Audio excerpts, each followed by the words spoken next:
regarding to this, some scholars also argue that the government should not interfere in the restoration or in the promotion of GADA system. The major thing what's challenging the GADA in all parts of the country is the government interference. But the Oromia Culture and Tourism Bureau is working more effectively from the last time in the restoration of the GADA system. My reaction to this is really the issue that the government is interfering. It is obvious the government is interfering. They are supporting one and opposing others. We see, for example, the Council of Abba-Gadas has been formed about 8 or I don't know exactly the time when it was formed, when Abba-Gada Bayyana Sambato of Tulama is appointed the chair of the GADA leaders. But he has been there, but by the imposition that Oromia Culture and the Tourism Bureau has imposed, now the Abba-Gada of Guji is the chairperson. And I don't know, in GADA system, there is normal power transfer. It is ritualized in GADA system, if we have to see the GADA system. For example, if you go to Borana, I have been there attending when Kurajarso took power from Guyogobba Bule. I was there and I attended when Jilomano has taken power from Wako Dube. And this has ritualized. It involves the Ayantus. It is the Ayantus who decide, who determine the time of power transfer. Oromia Culture and the Tourism Bureau has to reconsider its stand in this regard, because GADA system has its own system.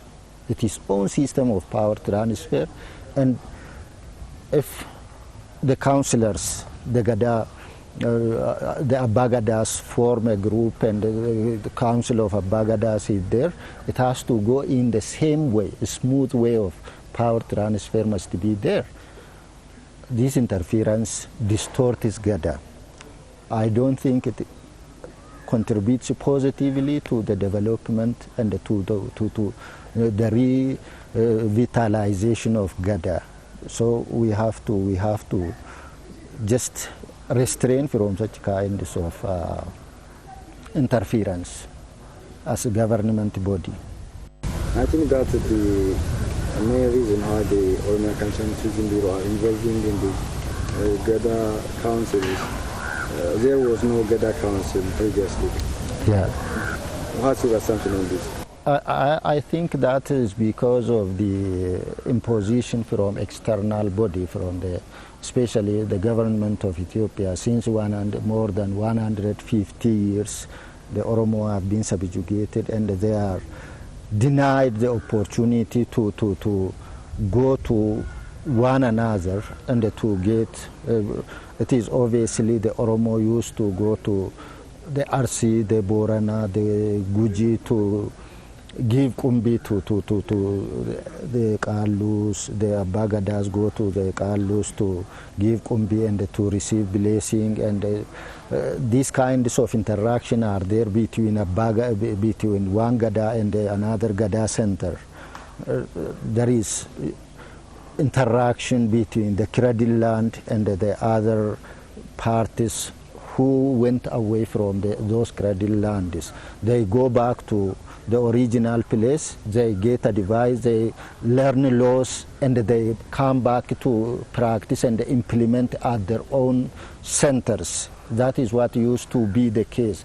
For example, while studying around Gindabarat about the Gada practice, I have met some Eresa Araram Gomfa who took power around 1986 or so, who went to Oda Nabi to learn about Gada system to practice at his localities. So these kinds of interaction used to be there.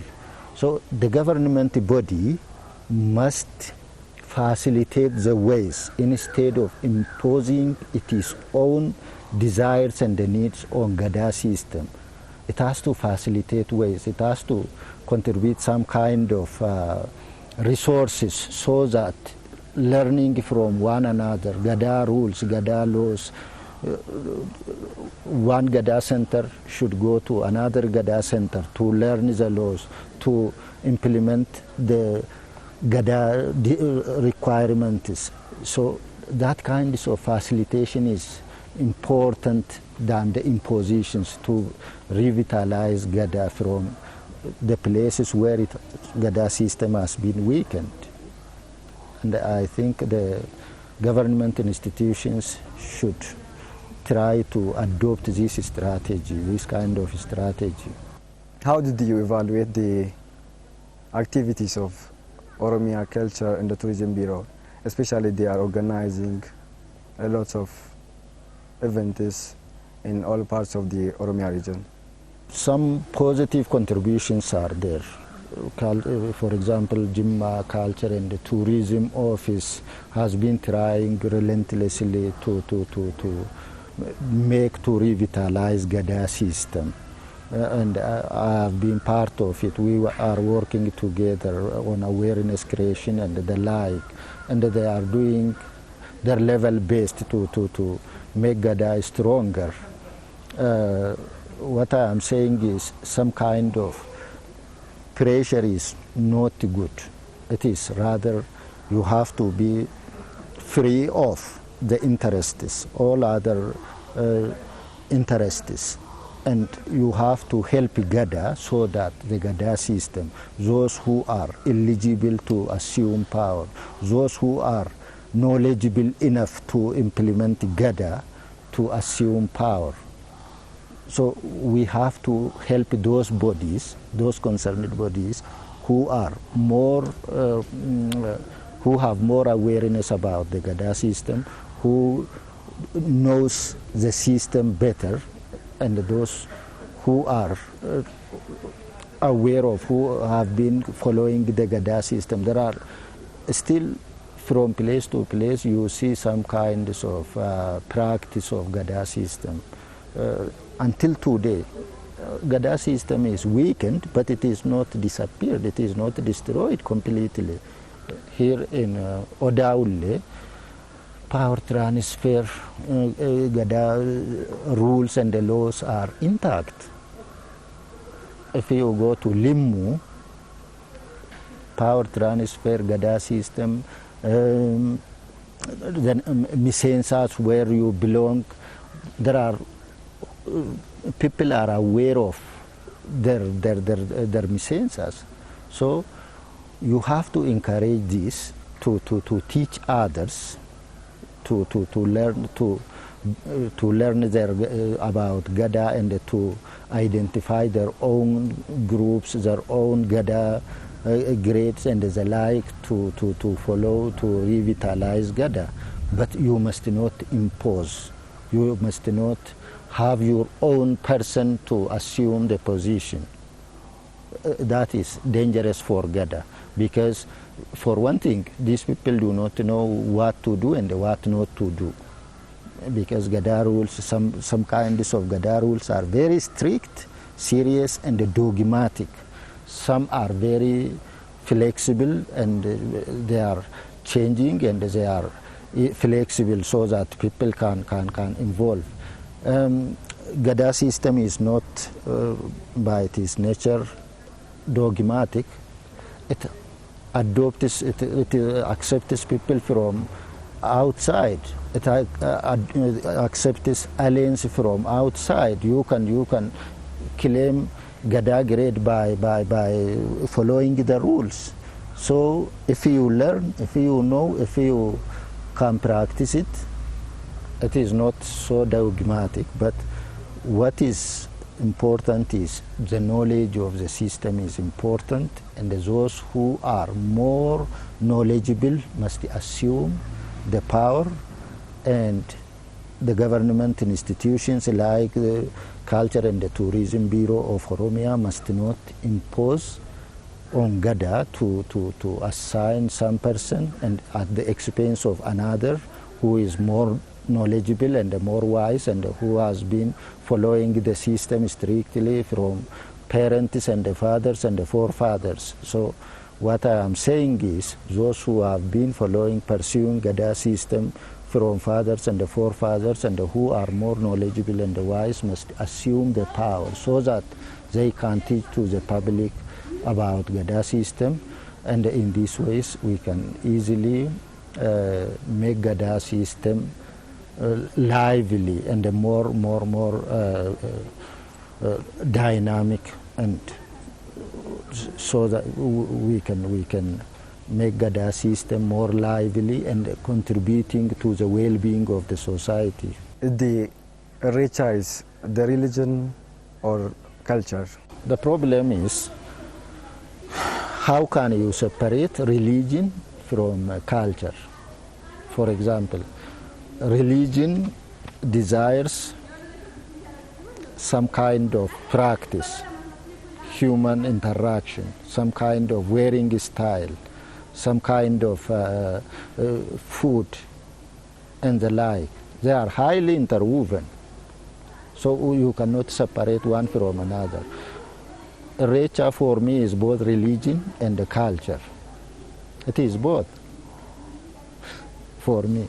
Maybe I don't know what people say. I hear Recha is a culture, not belief. Belief or not religion. I hear people saying this, but I have a different idea. It is both culture and identity, culture and the belief system, and these things are highly interwoven. You cannot separate one from another. Maybe I understand why people are saying Recha is culture and not religion. I understand.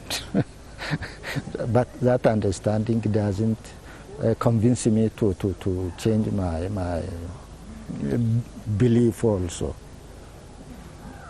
Because culture, religion, identity are highly interwoven. You cannot separate one from another. But the date of celebration must be identified by the Ayantu, because it is how it used to be. We have to follow that pattern. How do the Ayantus identify the exact date of the festivity? That is one important thing. Two, we have to make it have some kind of system, and that system must be determined by the local community, especially by Odanabe GADA Council. If this is the case, it is well and good. If not, I think we have to reconsider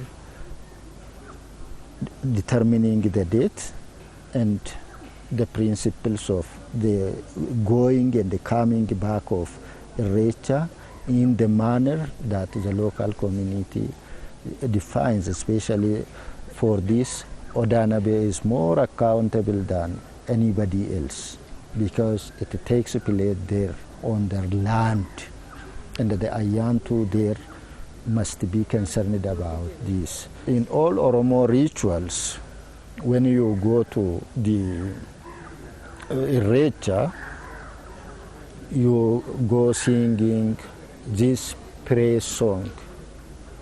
Oh Marie, oh Marie, oh Marie, oh, this is the song. But sometimes we see also secular songs which the young ones sing. That must be when they return from Recha. It's not when they go to. I think these issues must be fixed. If you go to Borana, they have songs when they go to Recha. Different festivities are there. When they go to it, there are songs of this kind. But when they come back from the ritual places, they have songs of their own, secular songs, which they sing with happiness, pleasure. Oh, Roban Sigale, maybe they have been there to the ritual place to seek for rain, and in return, they feel happy that they have got the rain that they are seeking for, and now they are happily singing the song of Roban Sigale. We have got the rain. We come back in the rain, kind of song. So when you go to ritual places, you have to pray. When you come from ritual places, you sing with happiness, giving thanks to Waka, because Waka has responded to their calls and provided what they have asked for. Oromo believe this tree, this grass, and the like are provided by Waka. So you have to celebrate them. That is what the Oromo celebrates.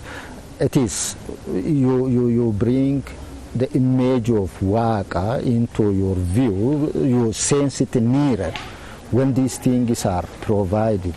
On bare lands, on stone lands, you sense no image of Waka, and it's not nearly visible to you. That is how the Oromo perceives the world.